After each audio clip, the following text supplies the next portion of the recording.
Class 10th students. तो चलिए आगे हम लोग मैन्युफैक्चरिंग इंडस्ट्री के का हमने कॉटन टेक्सटाइल पढ़ लिया था। आज हम पढ़ेंगे jute textile. India is the largest producer of raw jute and jute goods and stands at the second place as an exporter after Bangladesh. Bharat सबसे बड़ा प्रोड्यूसर है रॉ जूट का और जूट से बने सामान का, और दुनिया में उसका दूसरा स्थान है जूट एक्सपोर्ट करने में बांग्लादेश के बाद। यानी पहला स्थान बांग्लादेश का है, दूसरा स्थान भारत का है। There are about 70 jute mills in India. Bharat में करीब 70 जूट मिल हैं। Most of these are located in West Bengal, और इसमें ज़्यादातर बंगाल में, वेस्ट बंगाल में हैं। Mainly along the bank of Hooghly river, और हुगली रिवर के किनारे पर ये ज़्यादातर जूट मिल्स हैं। In a narrow belt 98 kilometre long and 3 kilometre wide. एक पतली सी बेल्ट जैसी जगह है जो कि करीब 98 किलोमीटर लंबी है और 3 किलोमीटर वाइड है, और यहीं पर ज़्यादातर जूट मिल्स हैं। थोड़ा जो ये है नोट उसको पढ़ लेते हैं। The first jute mill was set up near Kolkata in 1859 at Rishra. After partition in 1947, the jute mill remained in India, but 3/4 of the jute producing area went to Bangladesh, erstwhile East Pakistan.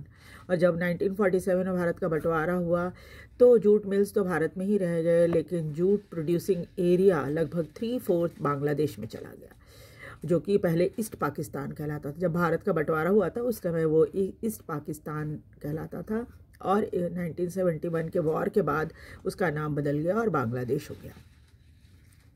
तो चलिए हम लोग jute mills के बारे में, jute के बारे में पढ़ रहे थे। चलिए अब देखते हैं। Factors responsible for their location in the Hooghly basin are proximity of the jute producing area, inexpensive water transport, support by good network of railway, roadway and waterways to facilitate movement of raw material to the mills, abundance of water for processing raw jute, cheap labor from West Bengal and adjoining state of Bihar, Odisha, Uttar Pradesh. Kolkata as a large urban center provides banking, insurance, port facility for export of jute goods. तो बहुत सारे factor हैं जिसकी वजह से ये jute mills ज़्यादातर Hooghly basin में पाए जाते हैं। क्या क्या है ये सारे पॉइंट्स, आपको पॉइंट्स की तरह आप लिख लीजिए और फिर इसको याद रखिए।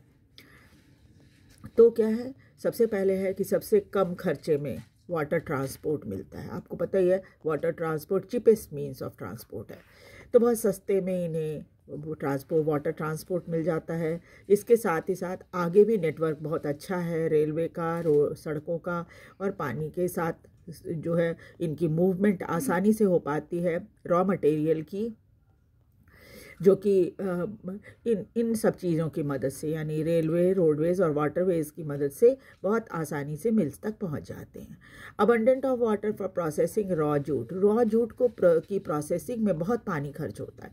तो चूँकि ये हुगली नदी के किनारे है तो पानी की कोई कमी नहीं है, तो आसानी से इन्हें पानी मिल जाता है। चीप लेबर और सस्ते लेबर भी मिल जाते हैं, क्योंकि वेस्ट बंगाल और आसपास के स्टेट जैसे बिहार, उड़ीसा, उत्तर प्रदेश, ये सब के सब क्या हैं, ऐसे इलाके हैं जो कि बहुत पिछड़े हुए हैं, यहाँ गरीबी बहुत ज़्यादा है। तो यहाँ के लोग ज़्यादातर माइग्रेट करते हैं, इधर उधर जाते हैं काम की तलाश में, तो इस वजह से यहाँ से बहुत सस्ते लेबर उनको मिल जाते हैं।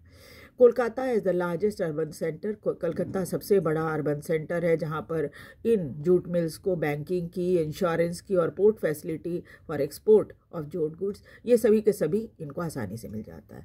क्योंकि देखो बैंक वगैरह हैं सारे, चूँकि मेट्रोपॉलिटन सिटी है कोलकाता, इंश्योरेंस कंपनीज बहुत सारी हैं। फिर यहीं पर पोर्ट फैसिलिटी इनको कोलकाता पोर्ट से या हुगली पोर्ट से इन्हें आसानी से एक्सपोर्ट करने में गुड्स को या सामान को आसानी हो जाती है। तो इस पैराग्राफ में पूरी बातें कही गई हैं कि क्यों वेस्ट बंगाल में जूट मिल्स हुगली नदी के किनारे हैं।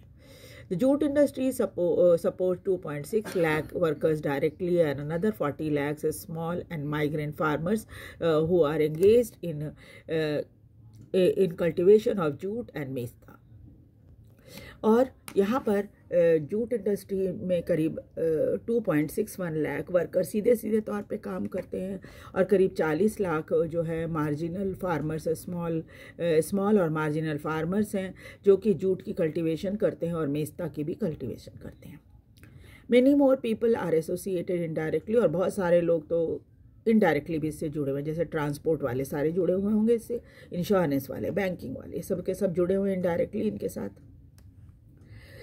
Challenges faced by the industry include stiff competition in the international market from synthetic substitutes and from other competitors like Bangladesh, Brazil, Philippines, Egypt and Thailand.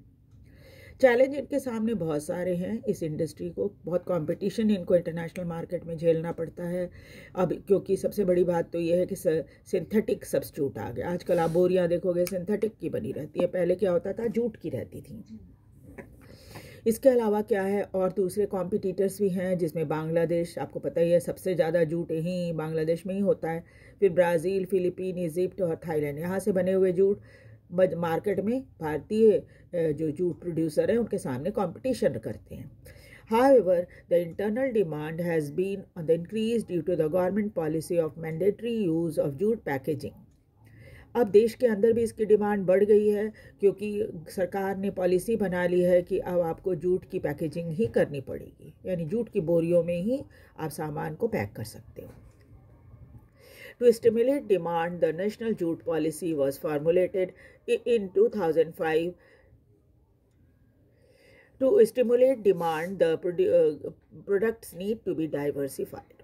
सबसे पहले क्या है कि इसकी डिमांड को बढ़ाने के लिए जूट के और भी कई उपयोग देखने पड़ेंगे।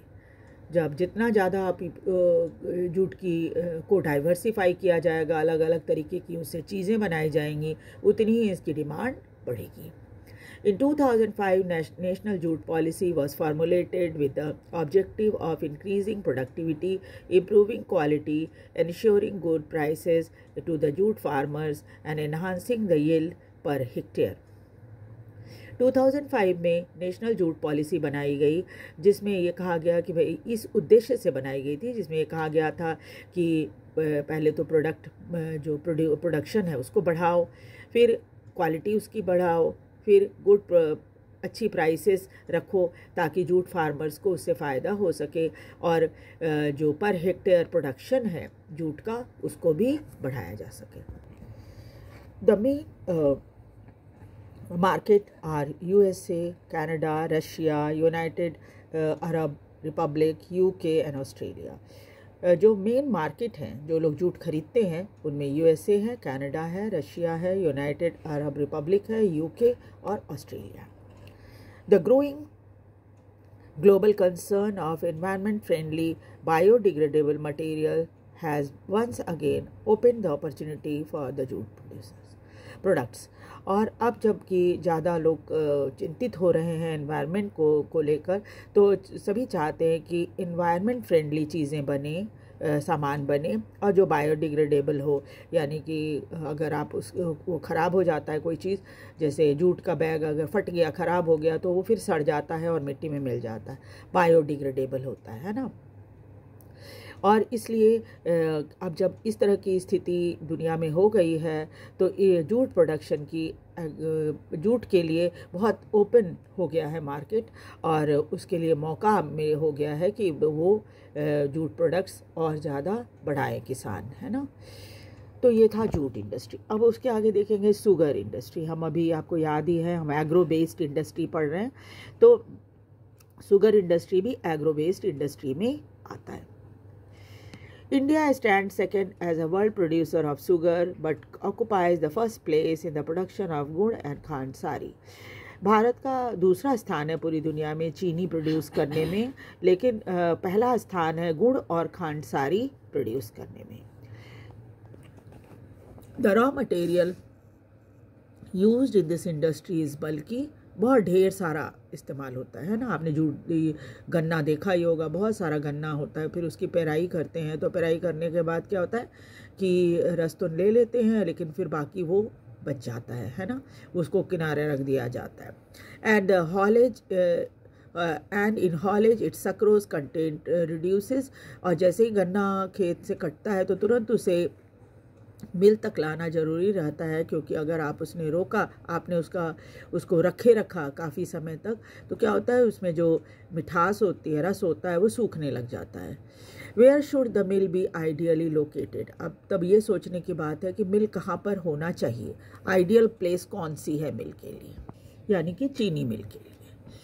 There are over 460 sugar mills in country spread over Uttar Pradesh, Bihar, Maharashtra, Karnataka, Tamil Nadu, Andhra Pradesh, Gujarat along with Punjab, Haryana और मध्य प्रदेश। तो भारत में करीब 460 चीनी के मिल हैं जो कि लगभग पूरे भारत में फैले हुए हैं, जिसमें उत्तर प्रदेश है, बिहार है, महाराष्ट्र, कर्नाटका, तमिलनाडु, आंध्र प्रदेश, गुजरात, पंजाब, हरियाणा, मध्य प्रदेश, इन सभी जगहों पर चीनी का उत्पादन होता है, चीनी शुगर मिल्स हैं। 60% of the mills are in Uttar Pradesh and Bihar, और इनमें से करीब 60% मिल्स जो हैं वो उत्तर प्रदेश और बिहार में हैं। This industry is seasonal in nature. आपको पता ही है सीजनल होता है, गन्ने का उत्पादन जो है वो तो एक सीज़न में होता है ना। It is ideally suited to cooperative sector, इसलिए इसे कोऑपरेटिव सेक्टर के लिए सबसे आइडियल या आदर्श माना जाता है। Can you explain why this is so, क्यों ऐसा है? क्योंकि इसमें क्या होता है, जब आप कोऑपरेटिव सेक्टर में काम करते हो तो क्या होता है कि जो मिल मालिक होते हैं वो जो प्रोड्यूस करते हैं, यानी किसान जो हैं वो ये सब मिलकर इसको चलाते हैं, इसलिए इसको कोऑपरेटिव सेक्टर। इवन क्या होता है वर्कर्स भी उसमें मिले रहते हैं, तो क्या होता है ये सब मिलकर चूँकि इसको चलाते हैं, इसलिए कोऑपरेटिव सेक्टर में ये होता है। और आपको एक चीज़ और याद रखना चाहिए, कोऑपरेटिव सेक्टर में जब कोई भी चीज़ का प्रोडक्शन होता है तो उसकी प्रॉफिट और लॉस इक्वली सबको बांटा जाता है। In recent years, there is a tendency for the mill to shift and concentrate in the southern and western state. अभी हाल में देखा गया है कि मिल जो है ज़्यादातर अब सदर्न यानी साउथ में और वेस्ट में ज़्यादा होने लगे हैं, स्पेशली इन महाराष्ट्र में खास तौर पे। This is because the cane produced here has a higher sucrose content. ऐसा इसलिए है कि जो गन्ना उत्पादन होता है, गन्ना जो होता है उसमें चीनी की मात्रा यहाँ ज़्यादा होती है। The cooler climate and also encourages a longer crushing season. और आपको पता ही है कि महाराष्ट्र जो है वो कोस्टल स्टेट है, कोस्ट के किनारे है, तो स्वाभाविक है कि यहाँ पर क्लाइमेट थोड़ा सा ठंडा है, और इसलिए क्या होता है कि गन्ने के सूखने की संभावना, जल्दी सूखने की संभावना कम हो जाती है, और इसलिए लंबे समय तक इसकी पेराई चलती रहती है। Moreover the cooperative are more successful in these state, और यहाँ पर कोऑपरेटिव भी बहुत सही तरीके से काम कर रहे हैं। Major challenges including the seasonal nature of the industry. इनके सामने जो सबसे बड़ा चैलेंज है वो है कि ये सीजनल होता है industry. Old and inefficient method of production, अभी भी बहुत पुराने तरीके से ही प्रोडक्शन किया जा रहा है। Transport delay in reaching cane to the factory, फिर क्या होता है ट्रांसपोर्ट में देरी हो जाती है किस खेतों से लेकर मिल तक पहुंचने में। आपको पता ही है कि हमारी सड़कें भी वैसे ही हैं, बहुत ख़राब हैं, तो समय लग जाता है ट्रांसपोर्ट के थ्रू गन्ने को फैक्ट्री तक पहुंचाने में। The need to maximise the use of bagasse, इसके अलावा क्या है ज़्यादा इस्तेमाल करो उसके बैगेज का। बैगेज यानी कि जब हम पेराई कर देते हैं तो उसके बाद जो उसका ठूंठ जैसा बचता है उसका इस्तेमाल ज़्यादा होना चाहिए। अब इसके बाद हम मिनरल बेस्ड इंडस्ट्री पढ़ेंगे।